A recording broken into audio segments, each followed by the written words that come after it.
Salut à tous. Un F-35A Lightning II de l'US Air Force survolait le golfe d'Oman, dans le même espace aérien où cette guerre a essentiellement commencé et où elle finira soit par s'éteindre, soit par reprendre de façon explosive. L'appareil affichait le code 7700, le code universel d'urgence en aviation. Un pilote entre ce code dans le cockpit lorsqu'il y a un problème quelconque et qu'un retour immédiat est nécessaire, afin que l'avion puisse être autorisé à traverser l'espace aérien sans friction, parce qu'il doit atterrir immédiatement. D'après les différentes images qui ont circulé, l'appareil semblait avoir viré brusquement vers l'espace aérien des Émirats Arabes Unis, être brièvement apparu sur Flight Radar 2.4, puis son transpondeur s'est complètement éteint. Ce détail est très intéressant. En quelques minutes, les médias d'État iraniens s'en sont emparés. Ils n'allaient évidemment pas rater une telle occasion. Leur message sur X affirmait qu'ils l'avaient abattu. Mais cette affirmation n'a aucun sens sur le plan opérationnel. L'idée qu'un pilote de chasse aurait subi des dommages au combat, puis aurait eu le temps d'afficher 7700 et de signaler à tout le golfe, se rendant en gros visible de la manière la plus évidente possible, ne correspond pas au fonctionnement de l'aviation de combat. Même la machine médiatique la plus huilée à la Trump aurait du mal à transformer un signal d'urgence en opération de dissimulation furtive sans admettre par accident que tout le monde pouvait le voir. Si un pilote est en combat et subit des dommages, il ne va pas activer son transpondeur pour diffuser sa position. Mais la machine de propagande iranienne allait forcément se mettre en marche, parce que c'est ce qu'elle fait. Elle arnaque le monde. Elle arnaque tous ceux qui regardent. Et ce cas-ci ne faisait pas exception. Le consul général en Inde a repris le même récit, affirmant que Project Freedom s'effondrait et que l'Amérique cachait ses pertes. Mais si l'objectif avait vraiment été de cacher des pertes, diffuser le code 7700 aurait été la manière la plus absurde de le faire. Tout l'argument s'effondre dès qu'il entre en contact avec la logique de base de l'aviation. Cela ressemblait moins à une analyse sérieuse qu'à une scène où le consul général et le général Salami se seraient assis ensemble pour décider d'annoncer qu'ils avaient abattu un F-35 parce qu'ils avaient besoin d'une victoire dans l'espace informationnel. C'est exactement le genre de logique qui trouverait parfaitement sa place sur une tribune de campagne, assez bruyante pour faire tendance, assez mince pour se plier au premier coup de vent. Le tableau général compte encore davantage. L'horloge du stockage pétrolier iranien tourne. Un responsable du ministère iranien du pétrole a déclaré au New York Times cette semaine que l'Iran serait à environ 40 jours d'un épuisement complet, certaines fermetures de puits pouvant devenir permanentes après ce délai. Au même moment, les pourparlers de cessez-le-feu semblent s'être effondrés. Trump a qualifié la contre-proposition iranienne de totalement inacceptable après que l'Iran a exigé des réparations de guerre.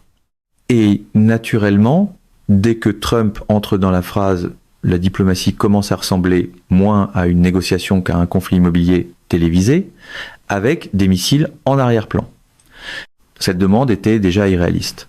L'Iran voulait aussi une pleine souveraineté sur le détroit d'Ormuz. Concrètement, cela signifie que l'Iran demandait au monde d'accepter une violation du droit international, puisque les États côtiers ne peuvent exercer leur contrôle que sur 13 000 au large de leurs côtes, alors que le détroit d'Ormuz fait 20 et 1 000 de largeur. L'Iran disait en fait qu'il voulait agir comme la mafia du détroit d'Ormuz et s'attendait à ce que le reste du monde l'accepte. C'est ce que l'Iran présentait au monde, tout en semblant surpris que personne n'accepte l'accord. L'Iran voulait également un allègement des sanctions, le dégel de ses avoirs, et tout cela est probablement lié aux quelques 440 kg d'uranium hautement enrichi que l'Agence nucléaire des Nations Unies confirme que l'Iran détient vraisemblablement en ce moment.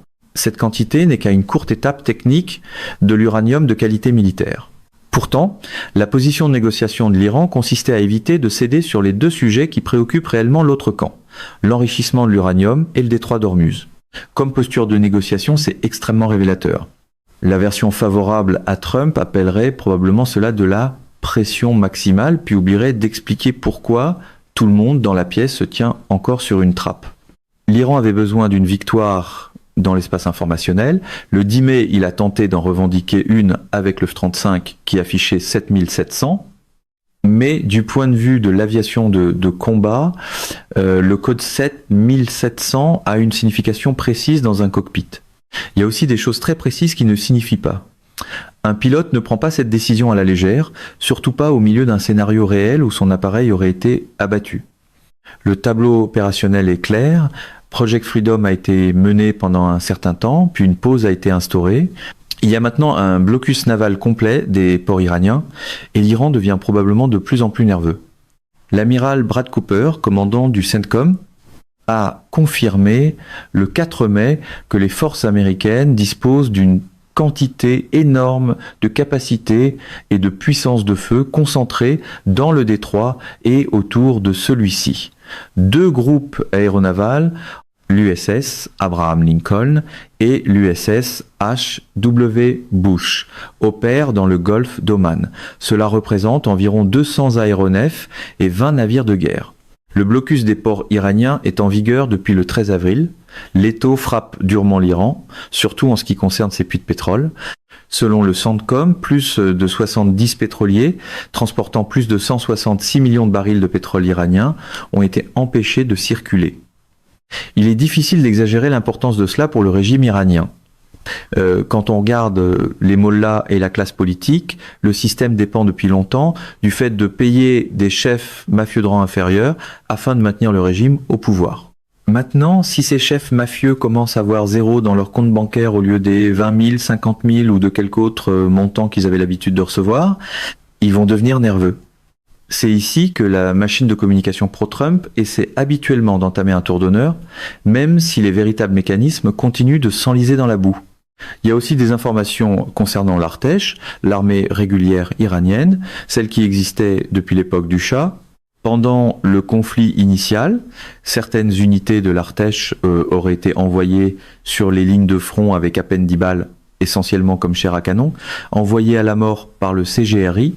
Le CGRI semble avoir tenté d'utiliser l'Artèche comme bouclier humain et chair à canon. Cela soulève une question interne sérieuse. L'Artèche pourrait commencer à comprendre qu'elle ne fait pas réellement partie du cercle intérieur du régime. Elle pourrait ne pas faire partie de la véritable structure du pouvoir. Cela pourrait créer des fractures et des factions au sein de l'armée régulière iranienne, surtout si certains éléments commencent à percevoir le CGRI comme la force qui les sacrifie. À mesure que l'argent se tarit, cette pression interne pourrait devenir plus importante. Elle se rattache aussi à l'analyse stratégique plus large, celle du jeu d'échecs en 4 dimensions. Les pourparlers de cessez-le-feu se sont effondrés parce que la proposition ne traitait pas les 2 principaux enjeux qui comptent réellement dans ce conflit. Dans ce contexte, le F-35A, qui affichait 7700 au-dessus du golfe d'Oman, se dirigeait probablement vers la base aérienne d'Al-Dafra, le principal centre de l'US Air Force pour l'opération Epic Fury. Puis son transpondeur s'est éteint. La procédure normale, lorsqu'un avion militaire atterrit sur une base opérationnelle, consiste à éteindre le transpondeur. La question devient donc de savoir si l'appareil était simplement en train d'atterrir ou s'il se rendait ailleurs qu'à Al-Dafra. Cette partie demeure floue. L'explication la plus probable est que ces avions sont exploités à un rythme extrêmement intense. Ils effectuent des missions tous les jours. Les équipes de maintenance travaillent sans relâche pour les remettre en vol. Elles font tout ce qu'elles peuvent. Mais cela reste une guerre aérienne massive, avec de nombreux moyens dans la région, plusieurs systèmes opérant simultanément, et des radars qui scrutent constamment ce que fait l'Iran le long de la côte. L'une des exigences les plus importantes consiste à amener le radar du F-35 près de la côte pour déterminer où se trouvent les essaims de bateaux d'attaque rapides iraniens, où ils sont stationnés, dans quels entrepôts ils sont gardés, et s'ils sont cachés sous terre. Il en va de même pour les missiles côtiers. Des systèmes comme le Nour 802, un missile dérivé d'un modèle chinois, ne sont pas des menaces à prendre à la légère.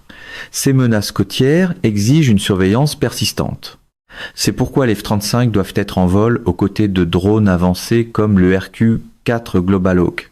Si des systèmes comme l'Enduring Fury pouvaient être envoyés rapidement sur le théâtre, leurs capteurs avancés pourraient apporter une contribution importante. surtout avec des plateformes fondées sur l'intelligence artificielle.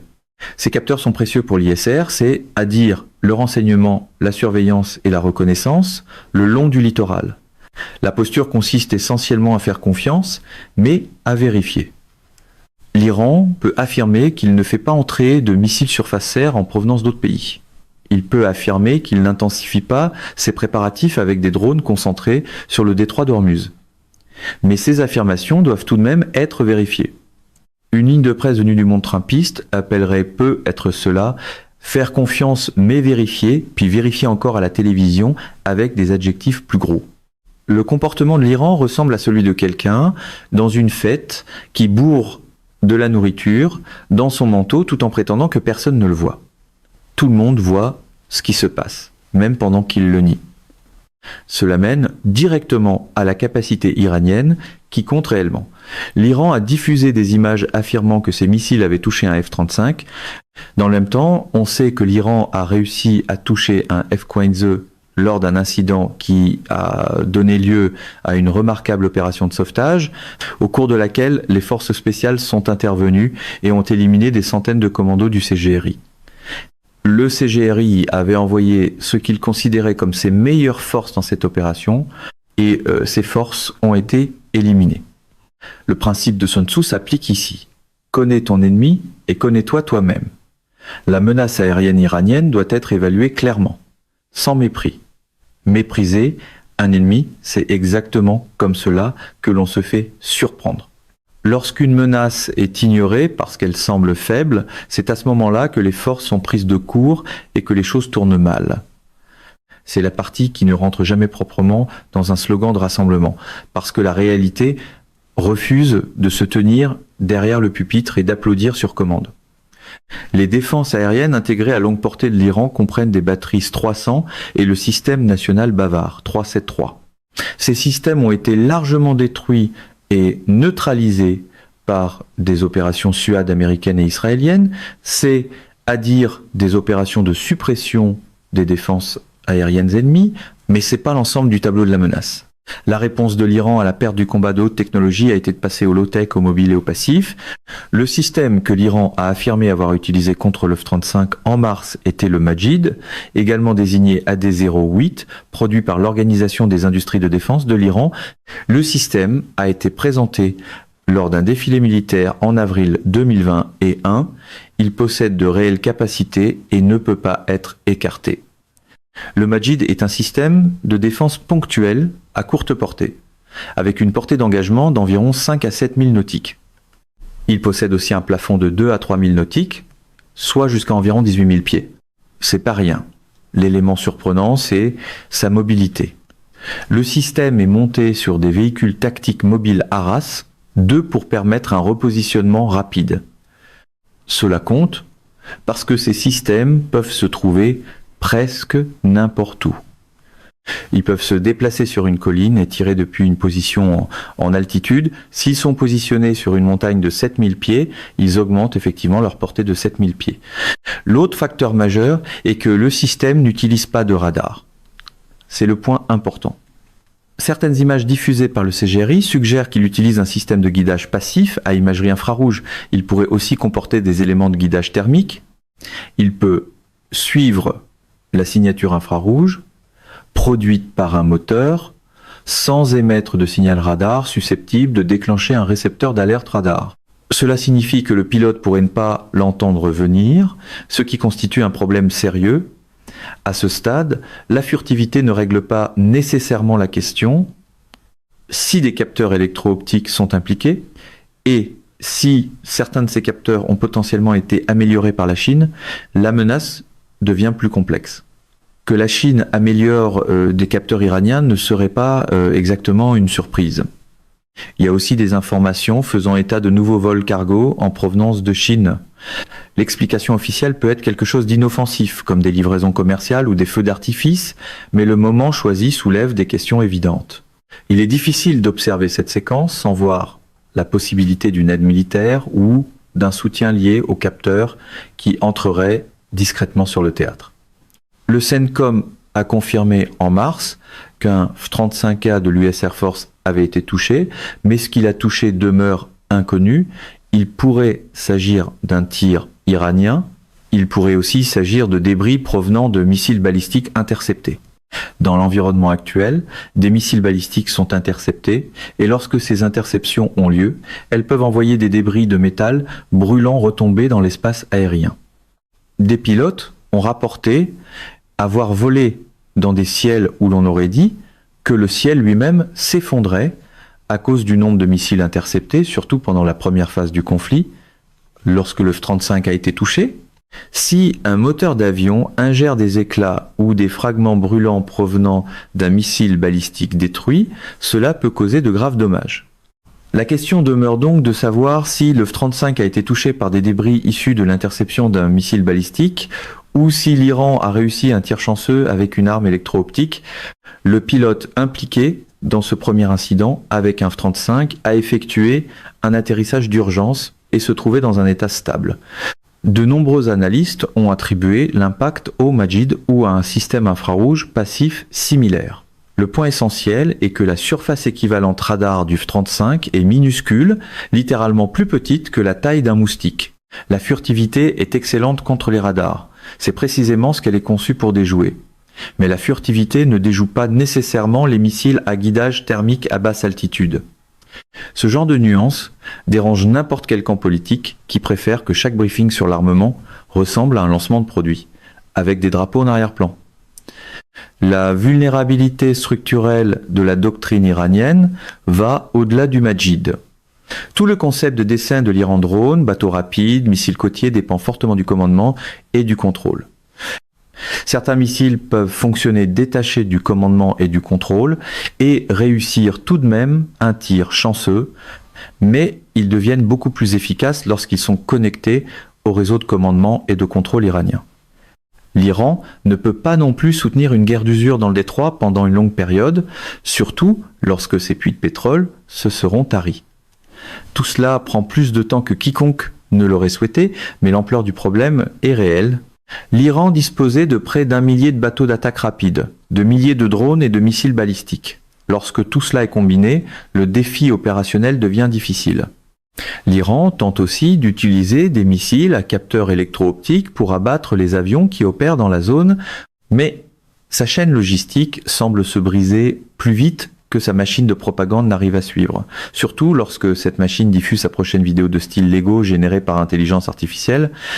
Pendant ce temps, la suite de guerre électronique ASQ du F-35, combinée à son radar massif, observe et détecte en permanence l'activité, planant en quelque sorte au-dessus des systèmes iraniens avec une persistance obsessionnelle. Le seul porte-avions de la France, le FS Charles de Gaulle, a franchi le canal de Suez cette semaine et transite vers le sud de la mer Rouge et le golfe d'Aden. Le ministère français des Armées a déclaré que le groupe aéronaval se positionnait en vue d'une future opération de liberté de navigation dans le détroit d'Ormuz. C'est intéressant, parce que cela suggère qu'autre chose pourrait être en préparation. Cela ne ressemble pas à un déploiement purement consultatif. Il semble y avoir un véritable poids opérationnel derrière ce que la France pourrait faire.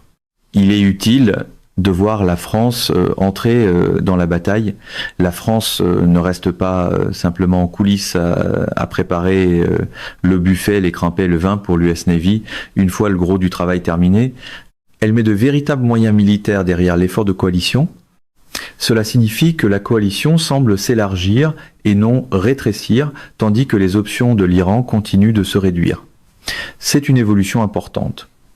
Bien sûr, dans les commentaires pro-Trump, chaque partenaire de coalition est soit un choriste héroïque, soit un invité en retard à une fête que Trump prétend avoir personnellement inventée.